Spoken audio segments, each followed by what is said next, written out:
All right. Good morning, everybody. Um, Today's a Monday. You gotta love Mondays, but today's Monday, December 11th. So I hope everybody's having a great and happy Monday. I apologize for not being on last week. I saw that Maria and Nick did a great job, and I just want to thank Congressman Bill Foster's office, Maria, talking about very important things that their office does for constituents. It's important to know that, I'm on the state level and my office does a lot of great things. However, there's also, the congressional level, their offices do a great thing. So if you're traveling and, for example, you want to do a visit to the White House or you want something special, reach out to their office, or you could reach out to our office and we can help facilitate that for you as well. So I just am going to refresh my computer on the other end here. I have two computers going at one time. So a lot of people, like my friends, they have two monitors. I actually have my laptop and my computer going because my desk isn't big enough for two monitors, to be quite honest. But happy Monday. So the Chicago Bears beat the Detroit Lions. Congratulations, 28 to 13th. It's a win. We'll take a win any way, shape, or form it looks like, and be happy about it.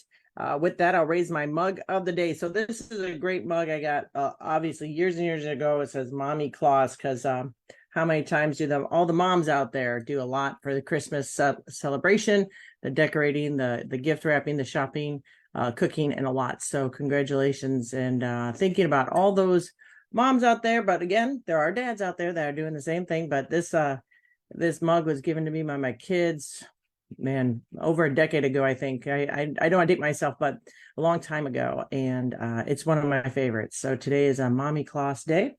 As we continue to head out, we are I'm not going to do a countdown to Christmas. That's for all your Christmas calendars out there and Advent calendars, but it's coming up and it'll come out really quickly. So I have, disappointing news, and I know there's some buddies out there that are going to laugh, and but the Army beat the Navy in the Army-Navy game. There's nothing that can help the Navy. There were 10 Marines on that Navy team, and even those guys couldn't help them out. So congratulations, Army.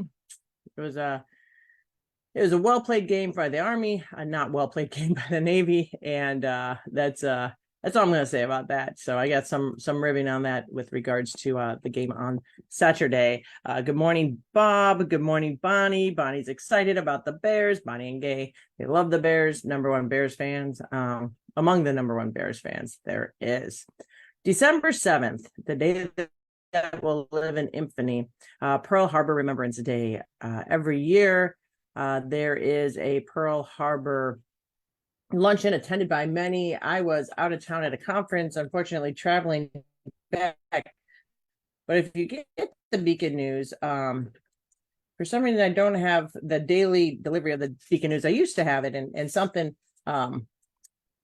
changed with my subscription. I don't know. So, but I printed it out, and on the cover, if you have the regular paper, Dick Miller, our own Dick Miller, was on the front page above the fold of the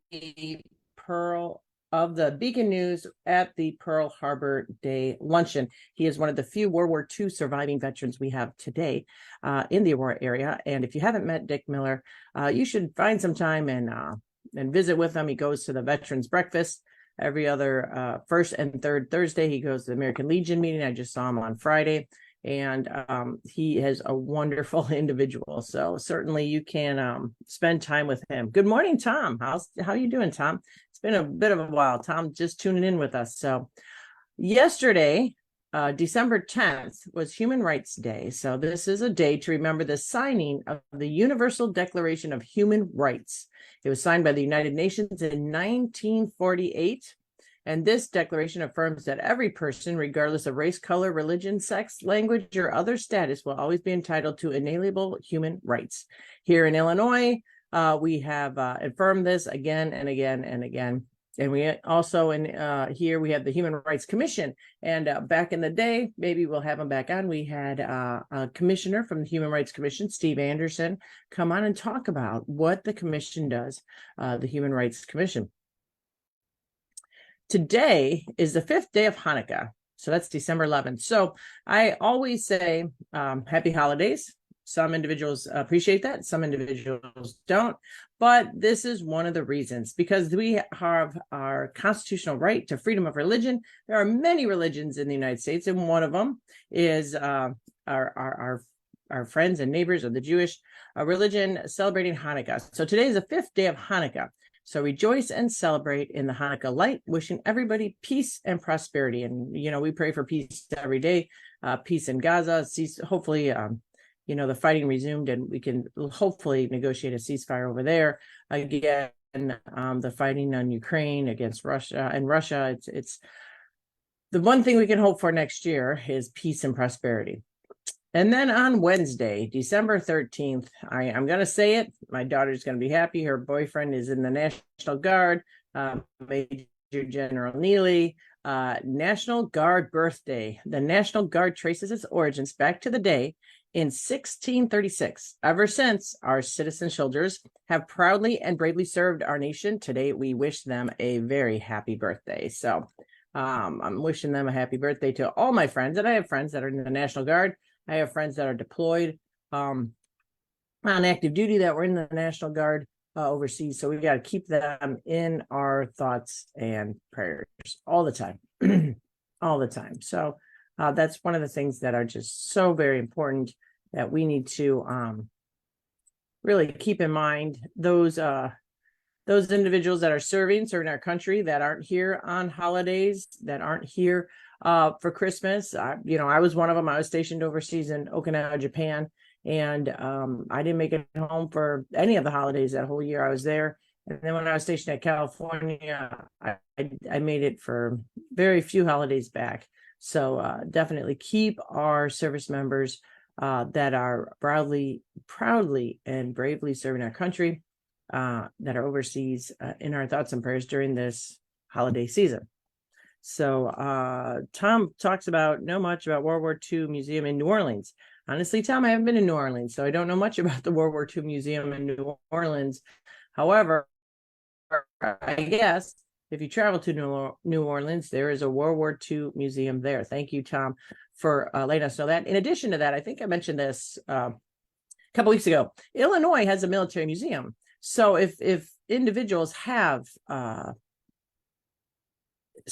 stuff, I say stuff, military items, I have a lot of military items that, uniforms, shirts, any kind of item whatsoever, Illinois Military Museum, it's right there on Camp Lincoln, I believe, and you can donate to the museum, and the museum will archive it and take care of it and display it throughout the year. So definitely, if you need to reach out and want that information, I will send it on to you.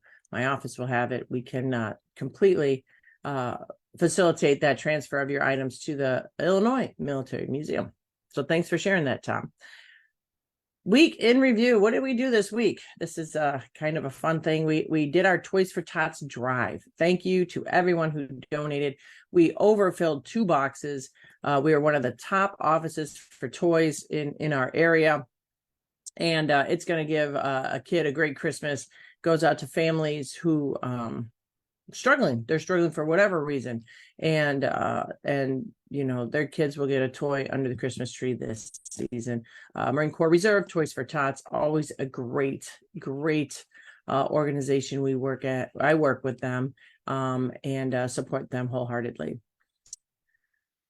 I also had a great time. I went to Northern Illinois University, my alma mater. I graduated from there both with my bachelor's degree and my master's degree.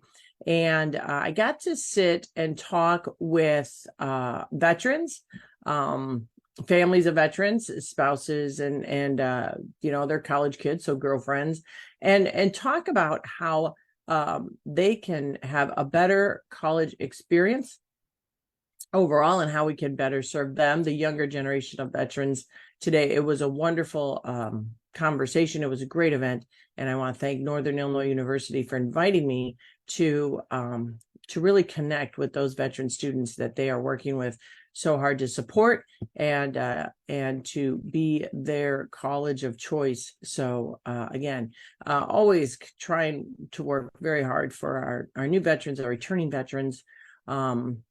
Obviously, next year, I'm going to date myself, but that's okay. I'm embracing my age.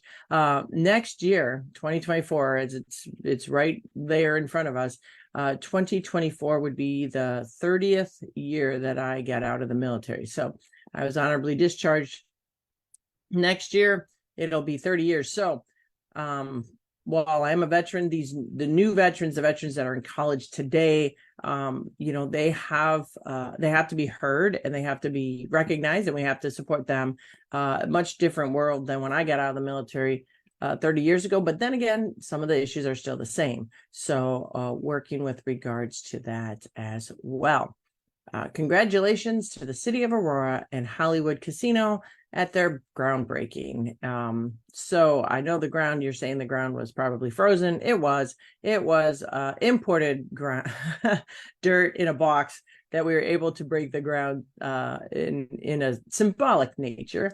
But one of the things, and this is going back to when I was an alderman, I would get invited to speak at different conventions, and way back in the day, I was invited to speak at the Letter Carriers Convention, and I drove all the way down to O'Fallon, Illinois. And I remember asking them, why don't you ever have a convention in Aurora?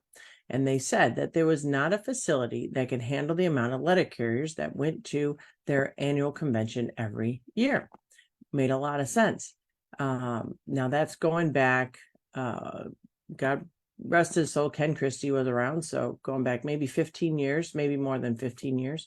And finally, with the groundbreaking of the Hollywood Casino, the City of Aurora will have an amazing facility, a convention center that's able to host conventions right across the street from the Premium Outlet Mall. Premium Outlet Mall gets roughly about 8 million visitors a year, believe it or not. So it's well situated. They're going to have restaurants, they're going to have meeting rooms, they're going to have a convention center, of course, hotel rooms. It is going to be a state-of-the-art facility. This was really able to happen because the General Assembly, of which I am one of them, passed a law that no longer required casinos to be on bodies of water. So back in the day, I want to say 1995, possibly 96, when the state of Illinois allowed casinos to be built, they had to be an old river town. So that was viewed as an economic development tool to raise revenue for old river towns. Elgin, Joliet, Aurora were picked. They had to be on the river. And those back in the day, maybe some people even looking on this chat right now, back in the day, and I remember this, there used to be two boats that would ride up and down the river. And that's where the casinos were on. They were on these boats. They were, river boats that, I have to say, I thought it was kind of fun going out. But you had to really commit to 2 hours because the boat went out and around for 2 hours. So you were on the boat for gambling for 2 hours.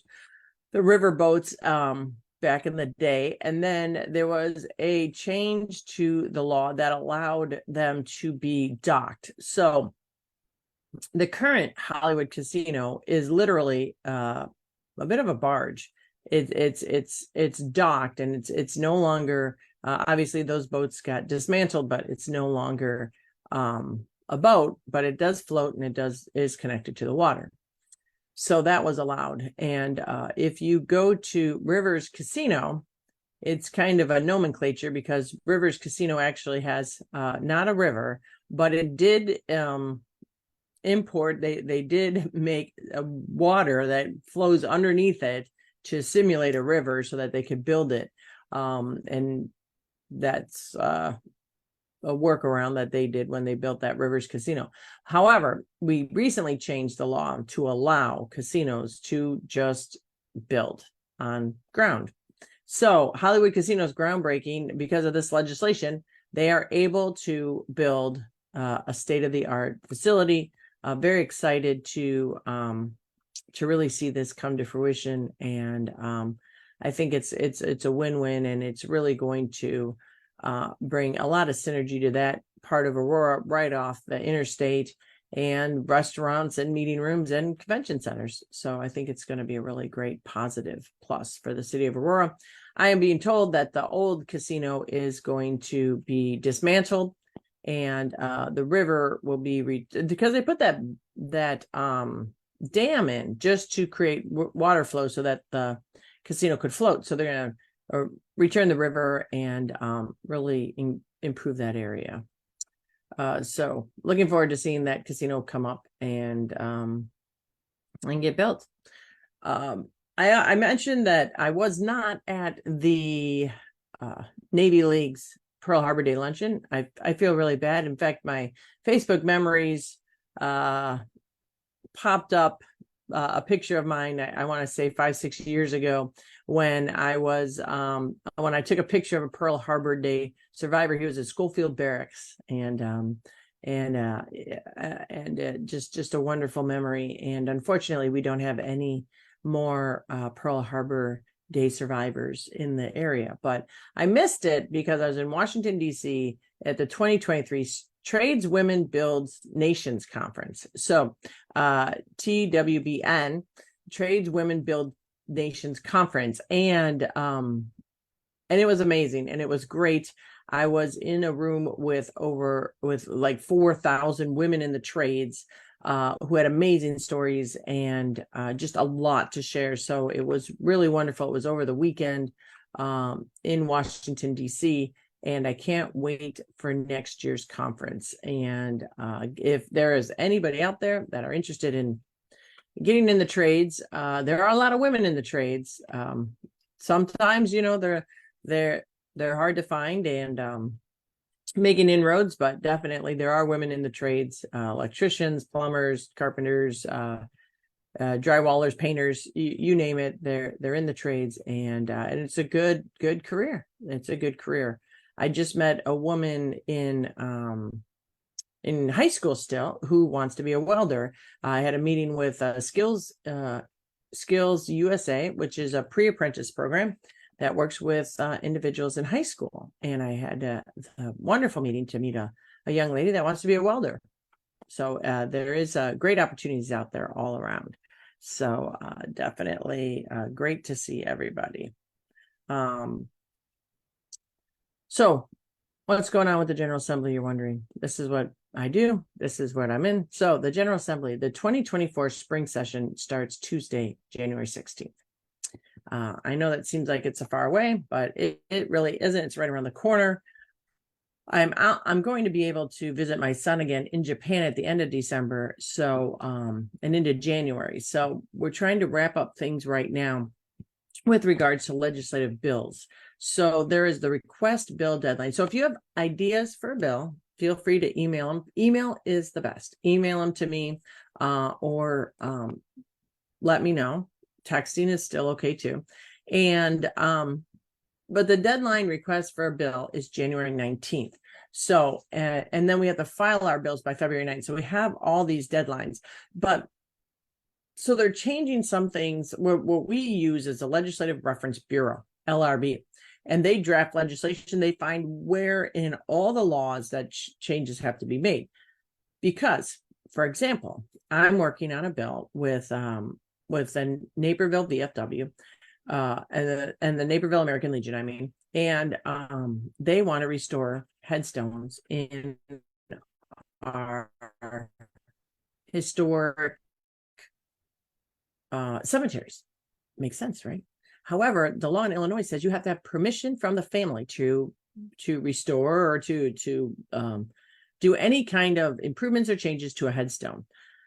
Well, the problem is that some of these headstones we are looking at go back to like the Civil War, go back 100 years. And the American Legion wants to refurbish and fix these headstones, but it is an impossibility to find a family member of an individual who died over 100 years ago in our area. So we're looking at changing the law. Now, you would think that's an easy thing to do, just change the law in this one portion of the law, but that's not what happens, because the law interconnects. It's almost like a spider web. It interconnects with other different laws. So we might have to change the township law. We might have to change the county law, city law, municipal, even villages, because cities and villages are a little different. So there are many different areas in where one idea of a bill needs to be incorporated into multiple areas of our laws. And that is what the Legislative Reference Bureau does, the LRB. So the LRB updated some procedures. And so the deadline for requesting bills from LRB is January 19th. And then they're going to black out. So normally there'd be a deadline, but then we could still put in requests if requests got a little bit late. But they are blacking it out. So they will not accept any requests for bills or amendments beginning at 5 p.m. on January 19th through noon on February 9th. So this is a brand new process. So we have to be very diligent to get all our requests in by January 19th. So we're working at that. That's what I'm working on right now. So COGFA, I talked about COGFA a lot. The Commission of Government Forecasting and Accountability revenue report indicates that our revenues dropped slightly by $243 million in November. So we're looking at that, but we're not really that concerned because one of the largest drops came from federal sources, which we were expecting. We were expecting the federal government to slow up the pace of money that they were giving out. So we understand that. We were kind of expecting that. So a lot of the money we got through our federal sources, we used for one-time expenditures so that the budget would not be dependent on these federal sources. And then we also saw a bit of a drop in the personal income tax, but the FY24 revenues as a whole, we're looking at as a whole, not just, I know I just mentioned November was down a little bit, but as a whole is ahead of last year. So we're looking at growth. Our employment grew by over 1% over last year, and definitely we're doing pretty good. So that's a positive. Now we also have two different groups. So COGFA, Commission on Government Forecast Accountability, bipartisan, bicameral, independent revenue entity that we have. And I know that Congress has a similar situation. Now we also have what's called GOMBI, and that's the Governor's Office of Management and Budget. So this is the governor's office releasing their numbers and their calculations. So they released a revised revenue and spending projection for the remainder of 2024, fiscal year 24. So they adjusted the revenues upward by about $1.04 billion, and spending's a little bit upwards, $969 million. So revenues is higher than spending. So definitely that is the responsible thing to do. Largely, this is due to a little bit of more additional one-time revenue spending. Federal government, it does result in a net surplus of about $422 million. Now, I'm going to advocate that money's got to go to pensions, but that's where I'm going to roll.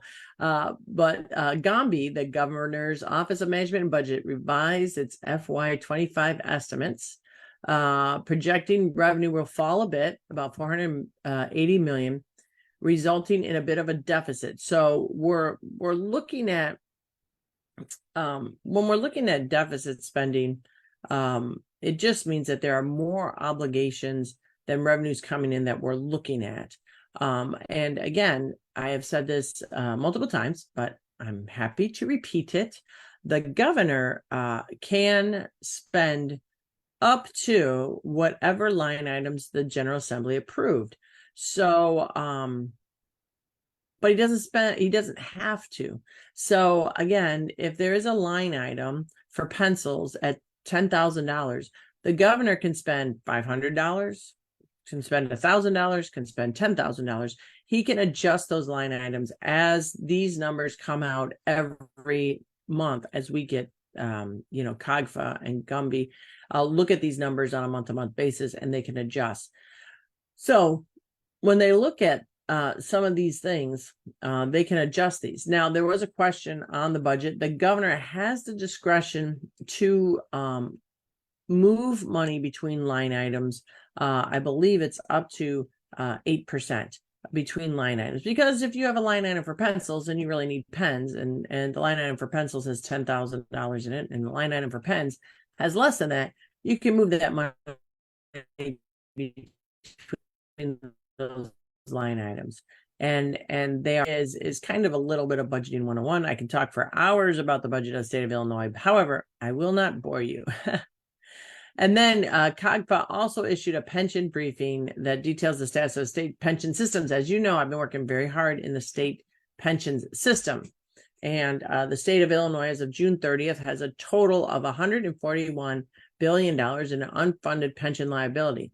Now, what does unfunded pension liability really mean? Unfunded pension liability is a calculation that says if you have X amount of people on the payroll, 100, let's just say, then you need to have X amount of dollars in their pension for when they retire. Now, 100 people are not going to retire at the same time. So this calculation is based on all the individuals and their length of stay. And not all those people are going to stay with the state to retire either, but that's not part of the equation. So what this unfunded pension liability is a calculated number that says that for the individuals that we have on staff for our state, we have $141 billion less than we should have in our funds. Now, that's the unfunded pension liability. We also have the real-time liability for pensions of people that are retired today. We pay that every year without fail.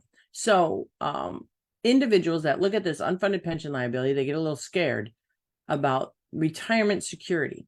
But I can assure you, without a doubt, the state of Illinois has the funds to maintain retirement security for the individuals as they retire.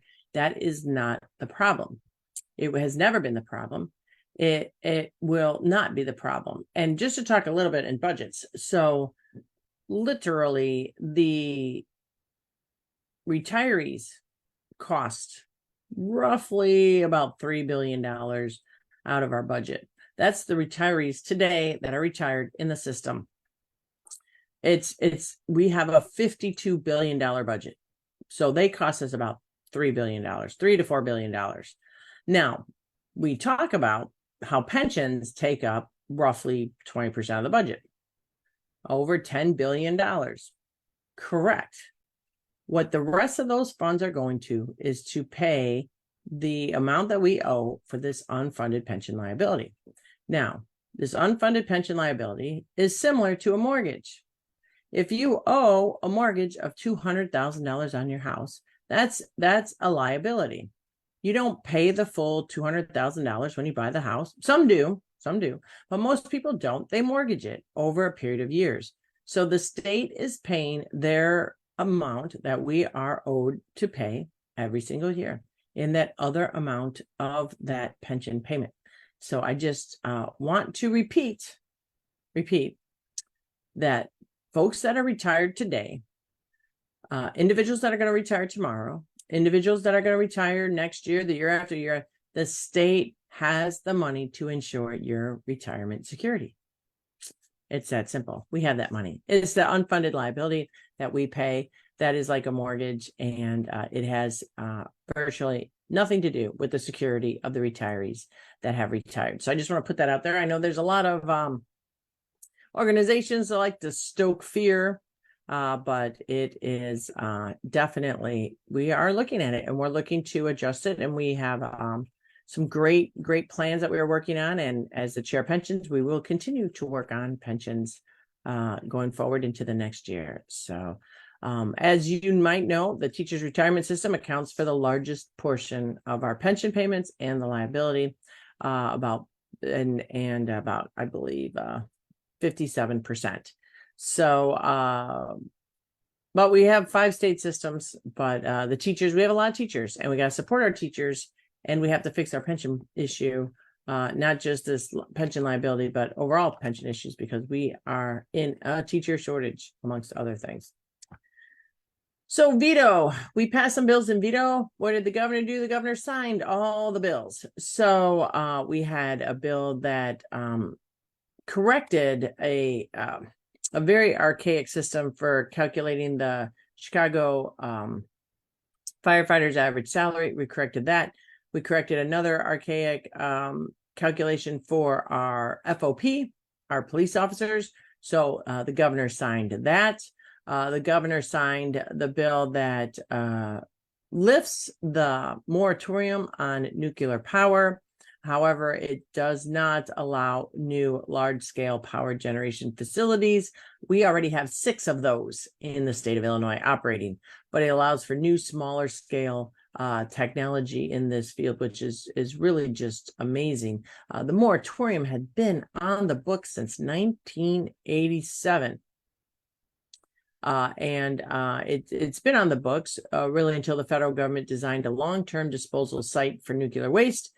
That has never occurred. So now, since it doesn't look like anything's going to happen on that front, the law takes effect June 1st, 2024. But permitting for any kind of nuclear energy takes many, many years. So it's really not that big a deal. Really, if we do any nuclear project, it would be brought online in the 2030s.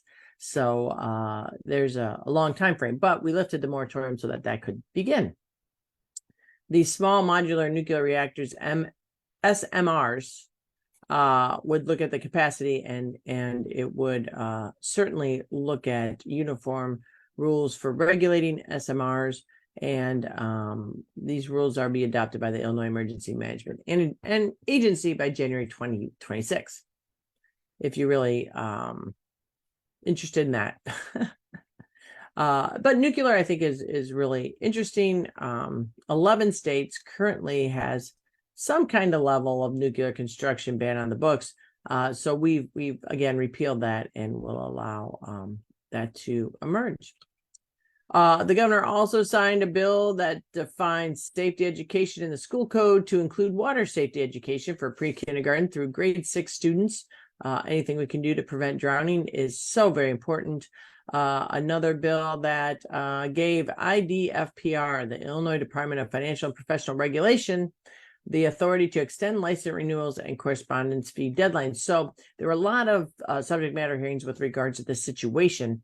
And IDFPR just had what they said a software issue. And so then we are allowing them to extend renewals and deadlines as they get more online. And then we had this procurement omnibus bill. Every year we kind of look at what changes we have to do with regards to the our procurement process. And so we've changed that.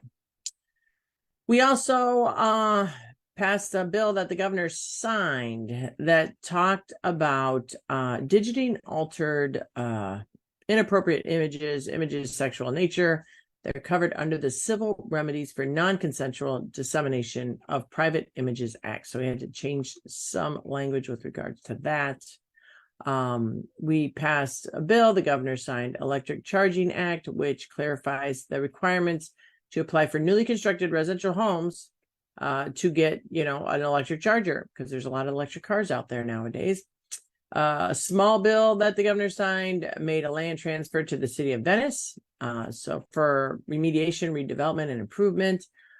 We did a technical change to the transfer process for the state lottery fund. It did authorize extensions of temporary casino license for the gaming board, authorized payments to some municipalities from the state gaming fund. We did do a couple TIF extensions. The governor signed a bill that said all hearing instruments offered for sale to be accompanied by a 30-day business guarantee refund. We give the authority to DOC to quit claim property in Chester, Illinois. We also passed a law that the governor signed that waives annual license fees for existing cannabis transporting organization license holders and prohibits the Department of Agriculture from accepting new applications for cannabis transporting organization licenses from January 1 to January 1, 2027. So this was a bit of an issue that came about when we legalized cannabis. The cannabis transport organization. So what we're doing is we're looking at the three-tiered system with regard to alcohol distribution, and we kind of applied that to a degree with our cannabis distribution. So we have cannabis transporting organizations, and there were concerns and issues with regards to the way this was coming about, and these licenses have not been distributed the way they should. So we had to pass a law to adjust that process. We passed along, the governor signs an energy bill that made changes to the adjustable block grant program, and it requires the Illinois Power Authority to conduct policy studies, including some trailer language in our renewable energy project sitting bill and thermal energy, as well as in that. Passed a law that talks about passenger vehicles purchased or leased by the state agency, except law enforcement, must be zero emission vehicles by 2030. And then looking at just Cook County assessor must accept appeals after assessment notice or mails are published in the amount of time of 30 days. So that is all that came through our veto session. We were in for 6 days, and that is what came through our veto session. We did put in our FY24 budget funding for the Dolly Parton Imagination Library launched. So Governor Pritzker and a dozen others were joined by the Dollywood Foundation Executive Director Nora Briggs to launch the Illinois partnership with the Dollywood Foundation to expand Dolly Parton's Imagination Library in Illinois. So the program mails free books to children from birth to age 5, regardless of the family's income. It's currently active in about 40 of Illinois' counties, with an expansion expected to fully cover the state. So this launched in 1995, and it's become the premier early childhood book gifting program in the world, with the mission of inspiring a love of reading for children from birth to age 5. So definitely this library mails over 2.8 million books on a monthly basis. So if you want more information on that, you can go to imaginationlibrary.com. If you want to enroll your child and sign up to be notified when the program comes to your community, again, you can go to imaginationlibrary.com and find your program. Illinois Early Childhood Education and Care Transition Advisory Committee members were announced.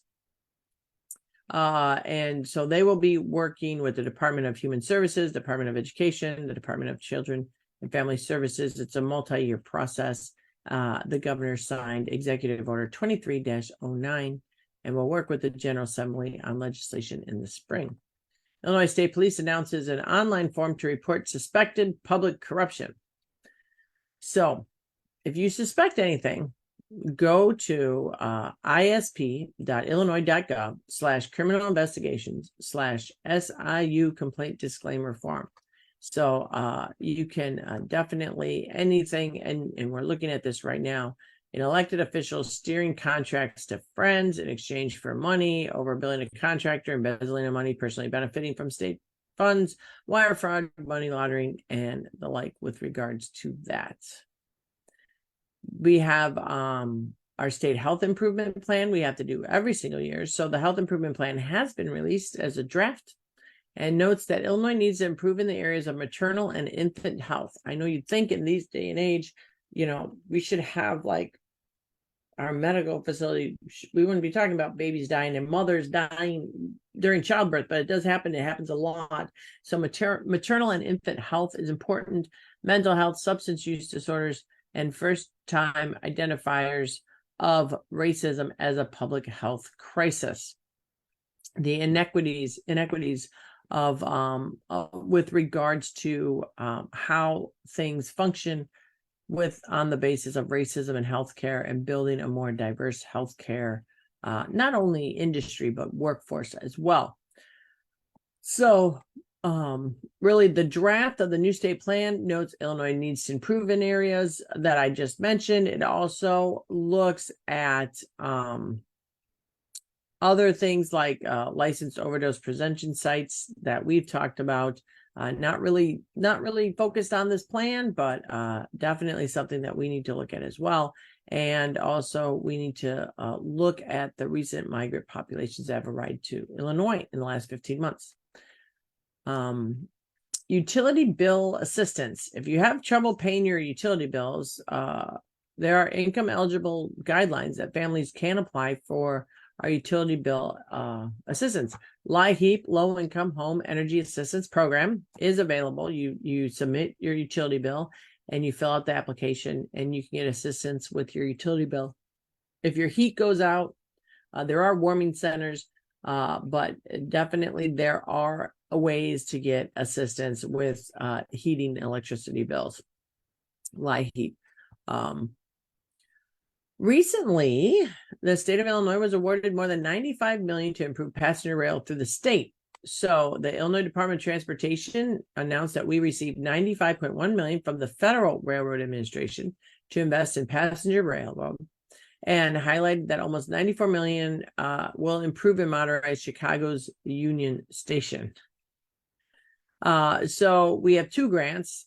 They total, like I said, Amtrak and IDOT also got two grants, about $93 million. So we got $95 million for the Illinois Department of Transportation, and then another $93 million under the federal state partnership to deliver key components of the Chicago Hub Improvement Program. So Amtrak and Metra have nearly 120,000 riders a day. We also have our Illinois Hate Crimes Commission. Our Hate Crimes Commission is calling for a unified rejection of hate. So hate should never have a home here in Illinois. And definitely call 911 if you experience hate, if you see an incident of hate or a victim. The Illinois Department of Human Rights, which I already talked about, has a free Know Your Rights and Protections workshops for communities who all do experience discrimination and hate. To request a training, you can go to their website, DHR, Department of Human Rights, .illinois.gov/training.html. I've said this before and I'll say it again. Fire safety is number one during the holiday season. Fire safety. We really, truly need to make sure that we are safe when we are doing our decorating. And make sure your lights are rated for indoor or outdoor use, or both. Do not use indoor lights outside if they're not rated for that. If you have a real Christmas tree, make sure you keep the water flowing with it. It's not unusual for the tree to drink 2 gallons of water on the first day it's in the stand. Brittle and dead Christmas trees are a fire hazard. Make sure your decorations are flame retardant, flame resistant. Keep lit candles away from children and pets, and away from the decorations and the Christmas cards and everything else that's laying around. And then turn off all the candles, turn off all your lights and your decorations before going to bed or leaving the home. That is just really important information. Fire safety, we'll be talking about that again. I'll repeat it again and again and again. Definitely need to be safe. The Supreme Court ruled on Thursday that automobile insurance policies must cover people against uninsured motorists and hit and run accidents, even if the person covered by the policy is not in the vehicle at the time of the accident. What this case stemmed from was a 14-year-old Chicago boy that was struck by a hit and run driver while riding his bike. The Supreme Court ruled the boy was covered under his father's car insurance. So just take a note of that. Finally, on the national level, it's something I've been looking at. The U.S. Senate has now approved hundreds of military promotions after the one Republican senator from Alabama ended his blockade of the nominees. So on a single stroke, one vote on Tuesday approved 425 military promotions over Senator Tommy Tuberville of Alabama. he ended his months-long blockade of the nominations over his opposition to a Pentagon healthcare policy allowing service members to travel across state line for reproductive health services. About 80,000 female service members live in states that either have full or partial bans or not a full range of reproductive health services for these women. Because of his boycott, senior roles in our military, including the highest ranking positions in the Marine Corps, the Army, and the Navy, all within most of the branches of the armed forces, were only filled by acting officials. So this is the first time pretty much ever that any branch of the military was led by an acting service chief, and this is the first time ever that the Marines, Navy, and the Army simultaneously operated without leaders confirmed by the Senate. So thankfully, that one individual finally figured out that he was really, truly impacting our national security for his own private views. It's a shame that the national level has digressed to that level, but we finally got it done. We are also looking at the month of December to talk about Impaired Driving Prevention Month. It's not a month. I mean, it is a month. This month is National Impaired Driving Prevention Month. However, every day you need to make sure that you are driving responsibly.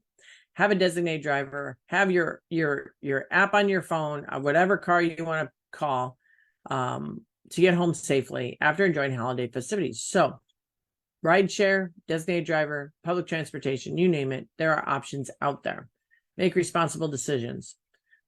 It will not harm people if you have a safe way to get home. Designated driver, rideshare, taxi, public transportation. Be responsible. That's what I'm going to talk about. Now, if you ever go to my office in that strip mall, the second building in that strip mall has a wonderful place called Mrs. Janice Candy. And oh boy, if you have not had Mrs. Janice Candy, you don't know what you're missing. So it's right on Montgomery Road. And this year, Mrs. Janice Candy has been inducted into the Illinois Made program. So congratulations to Ms. Janice Candy for the gifts and the snacks for small local businesses, for organizations, for family gatherings, or just to drop in and eat. She started her business in 2018. Yes, there is a Mrs. Janice that you can meet. Handmade peanut brittle, caramel, chocolate, turtles, you name it. It's so good. 1649 Montgomery Road if you want to go visit her, MsJaniceCandy.com. She is just man, I tell you, her stuff is so good. Her butter-based candy shop, butter-based, my friends, I'm telling you that right now, so good, joined 47 other Illinois businesses this month by being recognized by the Illinois Made program. So if you're going to be Christmas shopping, buy something that was made in Illinois. You can do that and visit the website enjoyillinois.com/Illinois-made. There you go. If you get my email updates, you will get all this information in my email updates as well. So make sure you're doing that. Finally, hospitalizations for COVID-19 are going up. The flus are also rising. There was just, we got to give our condolences. There's a teacher that passed away from Oswego East from pneumonia. So definitely make sure that you're taking precautions to reduce the spread of these illnesses. If you feel sick, test for COVID-19. You can order more tests online. Look at making sure everything is well ventilated. Wash your hands, hand sanitizer, stay home if you're sick. Wear a mask if you're going into crowded places. Even if you're feeling sick and you don't think it's anything serious, wear a mask. It's polite. And get your vaccines. So there are a lot of things to keep safe, but definitely keep safe from all these flu symptoms and viruses going around. Finally, if you want to see the best residential and business holiday light displays in Chicagoland, it is not my house. Mine has a big Bumble in front of it, which I love. That's and a couple other lights and stuff. But I love that Bumble. But mine is not outlandish Clark Griswold display that you can see from space. But there are really some great displays around the area. And you can go through Phillips Park and see the light display as well. But there was featured some in the Aurora area. Jeremy Boat's house on 548 Arbor Lane in Oswego, and Susan Sheva's yard at 603 Forest Avenue in Oswego were given some, I noticed in our area, were featured in the patch. So go to patch.com if you want to look at more residential and business holiday light displays. But again, you can also do the holiday light display at Phillips Park. So other than that, I'm going to be in Chicago a bit. I'm attending the North American Trade and Economic Ties seminar in Chicago. And then also on December 14th, the ACLU of Illinois Annual Legislator Awards is presenting me with an award for sponsorship and advocacy of Senate Bill 2323. So this law prohibits the use of restraints in youth and care, including chemical, manual, and mechanical restraints during the provision of any transportation service provided or arranged by the Department of Children and Family Services. This was quite a lot of testimony on this of children being shackled, and it was really this is the right thing to do for our youth in care when they're being transported. Nobody, they're not criminals; they're just youth in foster care. So they shouldn't be treated like criminals. It was terrible. Friday, December 15th, National Ugly Christmas Sweater Day. So make sure you wear that ugly Christmas sweater. So that's it for the update today. The only other thing I want to leave you with is that I don't know if it was mentioned last week, but bears repeating, the state of Illinois got its 9th credit upgrade. 9 credit upgrades. I'm sure I've said this before. I'm going to say it again. We are going in the right direction. Illinois should be proud of the way the state of Illinois is not only managing its finances, but also standing up for people's rights. And as I said before, that we have our Human Rights Commission, and trying to make sure that Illinois is the best state around. I think Illinois is the best state around, but some people don't. But say it loud, say it proud. State of Illinois is doing great things. 9 credit upgrades. That in and of itself is wonderful. That percolates down to all our universities credits, to all our cities and villages credits, to county credits. So the state of Illinois is really leading the way on the recovery from the runner years. I'm not going to talk about it anymore. So with that, have a wonderful, wonderful Monday. Thank you, Tom, Bob, Bonnie, Gay, and everybody else tuning in. And those that are going to tune in later on today, or those that are listening to the podcast, I hope this was informative. And we will see you next Monday as we are just barreling through the end of this year. Next Monday, the 18th, we will not have a Facebook Live on the 25th. Or January 1st. So our last Facebook Live podcast of the year is going to be next Monday, the 18th. And we will see you right here on the Zoom, on Facebook, or listening on the podcast. Be safe, be well. I hope you enjoy this holiday season. I know there are folks out there that have seasonal depression, or it might be very hard. They don't have a loved one. Reach out to them. Make sure that they know that you care, that you're thinking about them. It's a tough time for some people, and we need to make sure that we look out for them as well. So with that, I'm going to sign off. Again, be safe, hand sanitize, wear a mask when you're out in public if you're not feeling well, social distance as well, and enjoy the week. I know I've been enjoying the really mild temperatures, but I really am hoping that when it comes down to it, we'll get some snow on Christmas. So take care, everybody. Have a great day. Have a great week. See you next Monday.